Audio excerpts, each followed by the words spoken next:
All right, let's get right into it. Today, we're going to explore this really powerful idea about how we can bridge some of the divides we see all around us. And this idea, it actually comes from one of the most dangerous moments in history. But you'll see how relevant it is for right now. It's really all about a hidden strength that, well, we all have.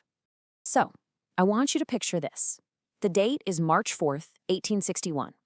Abraham Lincoln, he's standing on the steps of the Capitol about to give his first inaugural address.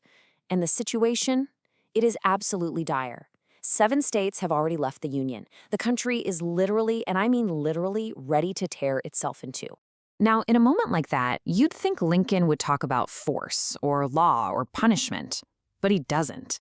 Instead, he ends his speech with this incredible plea. He says, "We are not enemies, but friends. We must not be enemies."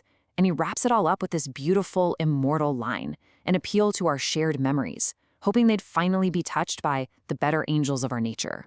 But, and this is where the story takes a really harsh turn, Lincoln made that hopeful appeal on March 4th. And just 6 weeks later, on April 12th, the Civil War began. So it seems like the better angels, well, they lost that first battle. And that right there raises a huge question. If one of the most powerful speeches in history couldn't stop a war, then what good are words and stories anyway? Well, as it turns out, they might just be the most powerful tool we have. They are the fundamental way we change our minds and our world. So you have to ask, right? In a real crisis, why on earth would you turn to a story? Why not turn to the hard data, to the policy papers, or just a purely logical argument? What is it about a narrative that gives it such a unique kind of power? Well, the simple truth is, stories are how the human mind actually changes. It's not a chart or a statistic that really moves us. It's not pure logic. It's narrative. It's that feeling, that emotional connection you get from walking in someone else's shoes. That's what creates a real shift inside of us. And you can see this play out in history over and over again. Just think about it. Every major movement for social change, the ones that expanded our idea of who really counts as fully human, they all did it by telling stories. The abolitionists told the stories of enslaved people, the suffragists, the stories of women. The civil rights and LGBTQ+ rights movements, they made humanity visible where it had been totally ignored. You know, stories just make people a lot harder to deny.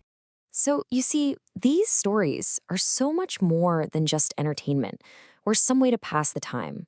Every single one is really an argument for what's possible. Every narrative is a tool that lets us imagine a better, more connected world. And here's the cool part. This isn't just some poetic idea. There's real science behind it. So let's actually look at how stories work on a biological level, how they literally rewire our brains for connection and empathy. Okay, so there's this amazing research from a neuroeconomist named Paul Zak. And what he found is that when we hear a compelling emotional story, our brains release a chemical called oxytocin. Now get this, they sometimes call it the moral molecule. And why? Because it literally makes us more generous, more trusting, and more willing to cooperate. A good story actually prepares our brain for connection. And this ties in perfectly with another big idea from social psychology called the contact hypothesis. The theory is pretty simple. One of the best ways to reduce prejudice is to have direct, meaningful contact with people from different groups. And stories? Well, they do something incredibly similar. They act as a form of contact, letting us step inside someone else's experience. And the effect of this is huge. By inhabiting someone else's point of view, even for a few minutes, we're changed. We're enlarged by it. That circle of who we consider to be us, it actually gets bigger. And this isn't just a warm, fuzzy feeling. Scientists believe it's happening on a neurological level too. We are literally changing our minds. So all of this brings the whole idea right back to us, here and now. How do we connect this history, this science, to the world that we're living in today? I mean, what is our role in this story? Let's just be honest. We are living in a pretty challenging moment. A time of really intense division, of constant disruption, and, a time of declining trust in our institutions and sometimes even in each other. And yeah, it can feel pretty overwhelming. And this is where we have to be realistic, right? Just like Lincoln's story showed us. Our better angels, they're not invincible. They lose battles, they get tired, but, and this is the most important part, They do not disappear forever.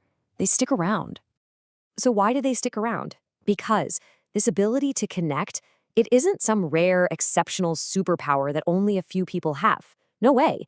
It is built into us. It's part of our standard wiring. We are literally wired for empathy. It's just a fundamental part of being human. And that leads to a really powerful thought. Every person who ever made that circle of us a little bit bigger, they just touched that potential forward. They built the floor that the next generation gets to walk on. And right now, in our time, you're that person. You are the one who touches it forward. So really, this whole explainer leaves us with a challenge, but also an invitation. We all have this incredible built-in capacity to connect with each other, and we know that narrative is the tool that activates it. So the only question left, really, is the one on your screen. What story will you tell?